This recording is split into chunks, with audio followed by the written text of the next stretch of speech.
ఆ ఉదయం సాధారణంగానే మొదలైంది. కిచెన్‌లో కాఫీ మరిగే వాసన ఇంటంతా వ్యాపిస్తూ ఉండగా, సుమ తన జుట్టు వెనక్కి కట్టుకొని స్టవ్ ముందు నిలబడి ఉంది. హాల్‌లో సోఫాపై అరవింద్ ఫోన్ నిర్లక్ష్యంగా పడి ఉంది. అతను బాత్రూంలో షవర్ ఆన్ చేసిన శబ్దం వినిపిస్తోంది. ఇంట్లో ఎలాంటి అనుమానం కూడా లేదు. ఎలాంటి వాతావరణం మార్పు లేదు. కానీ ఆ ఒక్క క్షణంలో ఆ ఒక్క నోటిఫికేషన్ సౌండ్ వినిపించగానే ఆ ఇంటి గాలి స్వభావం మారిపోయింది. ఫోన్ స్క్రీన్ వెలిగింది. సుమ యాదృచ్ఛికంగా అక్కడికి చూసింది. ఆ స్క్రీన్‌పై మెరిసిన లైన్ ఆమె జీవితాన్ని మధ్యలో చీల్చేసింది. హ్యాపీ మ్యారేజ్ యానివర్సరీ అని ఉంది. ఆమె మొదట నవ్వింది. ఎందుకంటే అది ఒక జోక్ అనుకుంది. కానీ వెంటనే మరో ఆలోచన ఆమెను గట్టిగా పట్టుకుంది. వారి యానివర్సరీ ఇంకా 3 నెలల తర్వాత ఉంది. అయితే ఈ మెసేజ్ ఎవరి కోసం? ఎందుకు? ఎవరిచే? అని తనలో తానే ప్రశ్న వేసుకోవడం మొదలుపెట్టింది. ఆమె చేతులు స్వయంగా ఆ ఫోన్ వైపు నడిచాయి. తాకకూడదని తెలిసినా తాకింది. ఎందుకంటే సందేహం మనిషిని తన సూత్రాలు కూడా మర్చిపోనివ్వదు. స్క్రీన్ మీద ఒక మహిళ పేరు కనిపించింది. ప్రొఫైల్ పిక్‌లో చిరునవ్వు, హార్ట్ ఎమోజి. ఆమె గుండె ఒక్కసారిగా ఖాళీగా మారిపోయింది. అరవింద్ బయటికి వచ్చి తల తుడుచుకుంటూ ఏమైంది అని అడిగినప్పుడు సుమ ముఖంలో రంగు లేకుండా పోయింది. ఆమె మాటలు మొదట బయటకు రాలేదు. తర్వాత వణుకుతున్న చేతులతో ఫోన్ చూపించింది. అతని కళ్ళల్లో ఒక్క క్షణం కనిపించిన ఆ చిన్న తడబాటు సుమకు యుగంలా అనిపించింది. ఎందుకంటే ఆ ఒక్క క్షణం నిజాన్ని బయటపెట్టింది. ఆశ్చర్యం కాదు, భయం కాదు, పట్టుబడ్డవాడి మౌనం. ఓ పాత ఫ్రెండ్ మాత్రమే అన్నాడు అతను సులభంగా. కానీ ఆ సులభతనే ఆమెను గాయపరిచేలా చేసింది. పాత ఫ్రెండ్‌కి హ్యాపీ మ్యారేజ్ యానివర్సరీ అంటారా? మనది కాకుండా అని ఆమె అడిగినప్పుడు అతను వెంటనే సమాధానం చెప్పలేకపోయాడు. ఆ నిశ్శబ్దం గదిలో గట్టిగా వినిపించింది. ఆ తర్వాత అతను చెప్పిన కథ. కాలేజీ రోజుల ప్రేమ, విడిపోయిన జీవితం, కాంటాక్ట్ మళ్ళీ మొదలవ్వడం, ఇవన్నీ సుమ చెవులకు కథలా వినిపించాయి. కానీ హృదయానికి కత్తిలా తగిలాయి. ఆ రాత్రి అతను నిద్రపోయాక సుమ మెల్లగా అతని ఫోన్ తీసుకుంది. పాస్వర్డ్‌గా వారి పెళ్లి తేదీ ఉండడం ఆమెకు ఒక క్షణం చేదు నవ్వు తెప్పించింది. ఎందుకంటే అతను తన అబద్ధాన్ని కూడా అదే తేదీతో కాపాడుకుంటున్నాడు. చాట్ ఓపెన్ చేసిన వెంటనే ఆమె కళ్ళ ముందుకు వచ్చిన మెసేజ్‌లు ఆమె శ్వాసను ఆపేశాయి. మన డే గుర్తుందా? నేనింకా నిన్నే ప్రేమిస్తున్నాను. ఆమెతో సంతోషంగా లేవని నువ్వే అన్నావు. మరియు చివరికి అతని టైప్ చేసిన మెసేజ్ లైన్. నేను ఆమెతో సంతోషంగా లేను. కానీ ఇప్పుడే బయటపడలేను ఆమె నుంచి అని ఉంది. ఆ ఒక్క వాక్యం సుమను పూర్తిగా విరగ్గొట్టింది. ఆమె అద్దం ముందు నిలబడి తనని తాను చూసుకుంది. నేను సరిపోలేదా అని నిశ్శబ్దంగా అడిగింది. కానీ అద్దం సమాధానం చెప్పలేదు. ఆమె గత 2 సంవత్సరాలు ఒక్కసారిగా అర్థమయ్యాయి. రాత్రిళ్ళు బాల్కనీలో ఫోన్ కాల్స్, యానివర్సరీకి నిర్లక్ష్యం, చిన్న చిన్న దూరాలు, ఇవన్నీ ఇప్పుడు పెద్ద అబద్ధంగా మారాయి. తర్వాత రోజు ఉదయం అరవింద్ సాధారణంగా ఆఫీస్‌కి వెళ్ళిపోయాడు. కానీ సుమ లోపల ఏదో చనిపోయినట్టు అనిపించింది. ఆమె ఇంట్లో నడుస్తూ ప్రతి గోడను చూసింది. ప్రతి ఫోటోను తాకింది. పెళ్లి రోజు తీసుకున్న ఫ్రేమ్ ముందు ఆగి చాలాసేపు నిలబడి ఉంది. ఆ ఫోటోలో నవ్వుతున్న ఆ అమ్మాయి తనేనా? లేక ఒక అబద్ధాన్ని నమ్మిన అమాయకురాలా అనిపించింది. ఆమె చివరకు టేబుల్ దగ్గర కూర్చొని ఒక లేఖ రాయడం మొదలుపెట్టింది. ఆ లేఖలో ఆమె కోపం లేదు, అరుపు లేదు. కానీ విరిగిన గౌరవం ఉంది. సాయంత్రం అరవింద్ ఇంటికి వచ్చేసరికి ఇంట్లో అసాధారణ నిశ్శబ్దం ఉంది. లైట్లు ఆఫ్ చేసున్నాయి. కిచెన్ ఖాళీగా ఉంది. సుమ కనిపించలేదు. బెడ్రూమ్‌లో మంచం మీద ఒక లేఖ మాత్రమే ఉంది. అతని చేతులు వణికాయి. లేఖ ఓపెన్ చేశాడు. నువ్వు ఆమెతో సంతోషంగా లేవని రాశావు. కానీ నేను నిన్ను సంతోషంగా ఉంచడానికి నా జీవితాన్ని మొత్తం పెట్టాను. నేను నీ గతంతో పోటీ పడలేను. నీ అబద్ధాలతో బ్రతకలేను. కాబట్టి నేను వెళ్తున్నాను. నిన్ను వదిలి కాదు, నీ నిజంతో నిన్ను ఒంటరిగా వదిలి అని రాసుంది. లేఖ చివరి లైన్ చదివేసరికి అతని శరీరం బలహీనపడింది. ఈ రోజు నుంచి నీ ప్రపంచం. ఆ క్షణంలో అతనికి అర్థమైంది. ఆమె ఎక్కడికో వెళ్ళిపోలేదు.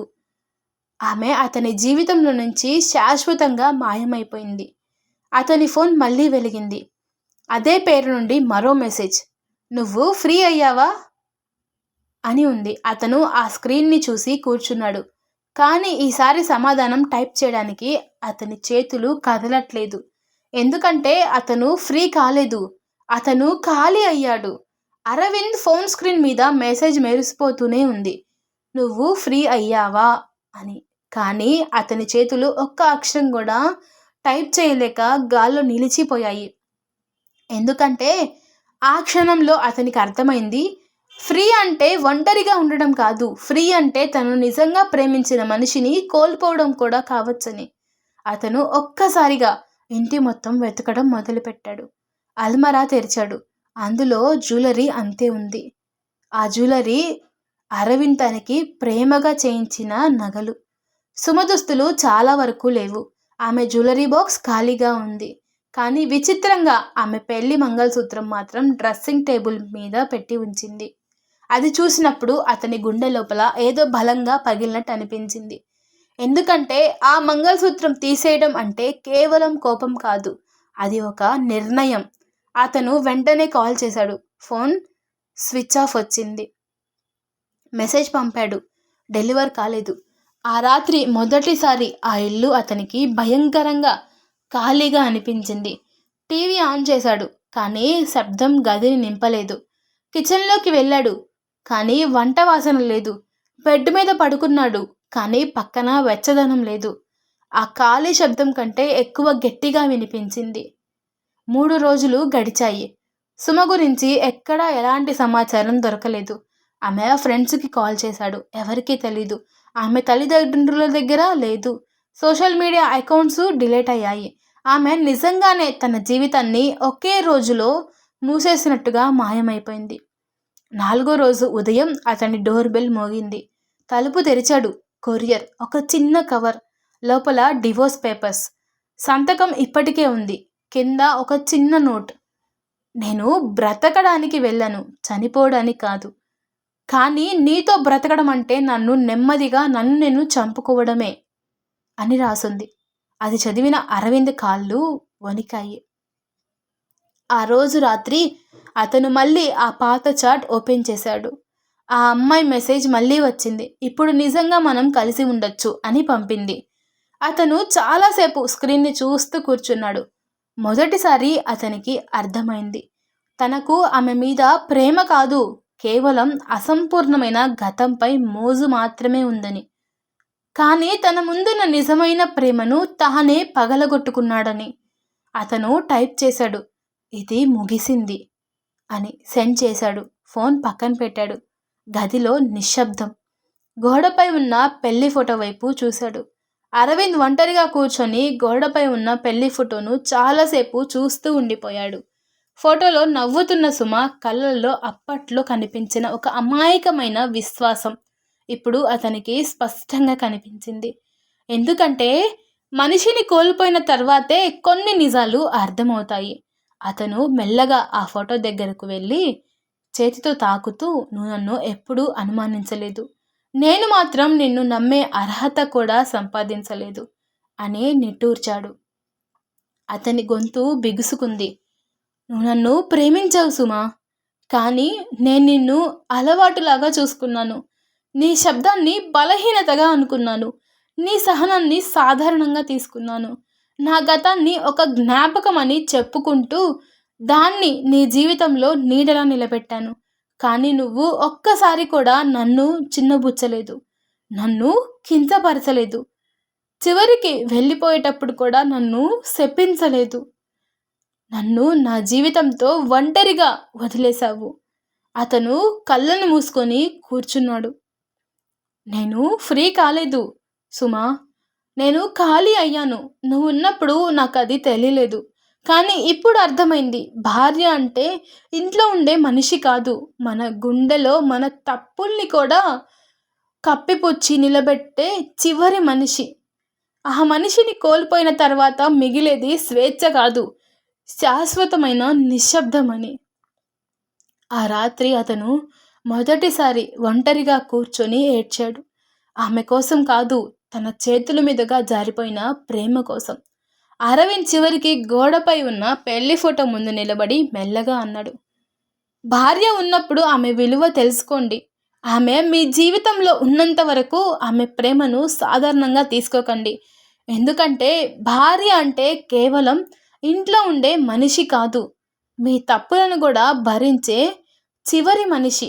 ఆమె వెళ్ళిపోయిన తర్వాత మీకు స్వేచ్ఛ కాదు, ఖాళీ మాత్రమే మిగులుతుంది అని చెప్పాడు. అతను కళ్ళల్లో నీరు పెట్టుకొని ఫోటోను తాకుతూ నిట్టూర్చాడు. లేనిపోని జ్ఞాపకాల కోసం, పూర్తిగా ముగిసిపోయిన బంధాల కోసం మీ మెడలో కట్టిన 3 ముళ్ళ బంధాన్ని దూరం చేసుకోకండి. గతం ఒక జ్ఞాపకం మాత్రమే, కానీ భార్య ఒక జీవితం. జ్ఞాపకాలు మీతో ఉండవు, కానీ మీరు కోల్పోయిన జీవితం తిరిగి రాదు. ఆ రాత్రి అతనికి చివరికి అర్థమైంది, 3 ముళ్ళు కేవలం ఒక ఆచారం కాదు, అది ఒక మనిషి జీవితానికి ఇచ్చిన బాధ్యత అని. 3 ముళ్ళ బంధం విలువ తెలిసి ఉండాలి, ఆలస్యమయ్యాక కాదు. ఈ మెసేజ్ అందరికీ చేరాలనుకుంటే ఒక లైక్ చేసి షేర్ చేయండి. ఇంకా ఇలాంటి భావోద్వేగ కథల కోసం ఇప్పుడే మన ఛానల్ని సబ్స్క్రైబ్ చేసుకోవడం అస్సలు మర్చిపోకండి. Thanks for watching.